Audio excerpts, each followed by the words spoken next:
Hi all, this is Renu Prakash. I am a certified nutritionist. Today we are going to discuss about how to burn belly fat. For example, 7 pm ki మనం dinner finish చేసామంటే 8 pm కి fasting start అవుతుంది.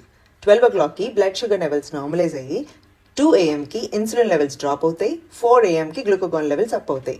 Glucagon, insulin 2 hormones మన బాడీలో fat burning కింద పనిచేస్తాయి. Glucagon level down అయ్యి insulin up అయితే it will burn carbs.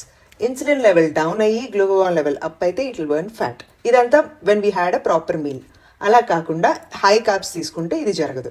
For example, next day morning మనం 7 amకి లేచి మళ్ళీ high carbs like pizza, pasta అలాంటివి ఏమైనా తీసుకుంటే ఇన్సులిన్ లెవెల్స్ పైకి అవుతుంది, గ్లూకోగాన్ మళ్ళీ డౌన్ అవుతుంది, హంగర్ ఎక్కువ అవుతుంది, we will crave for food, end up eating more calories. అలా కాకుండా అదే 11 am ఆర్ 12 noonకి కానీ మనం బ్రేక్ఫాస్ట్ తీసుకుంటే with fat, high protein and fibre మనకి 4 or 5 ఎక్స్ట్రా అవర్స్ దొరుకుతుంది ఫ్యాట్ బర్నింగ్ కోసం. సో ఈ ఎఫ్ఎఫ్పి అనేది మనం ఎవ్రీ మీల్లో యాడ్ చేసుకుంటే మన బాడీ అనేది ఫ్యాట్ బర్నింగ్ మెషిన్ కింద తయారవుతుంది. అప్పుడు హంగర్ తక్కువ ఉంటుంది, ఫుడ్ క్రేవింగ్స్ ఉండవు, మెంటలీ క్రాష్ అవ్వం మనం ఏం తినట్లేదని. సో ఈ ప్రాసెస్ అంతటిని ఇన్సులిన్ రెసిస్టెన్స్ అంటారు. ఇది చేస్తే బెలీ ఫ్యాట్ అనేది ఈజీగా బర్న్ చేయొచ్చు. Thank you.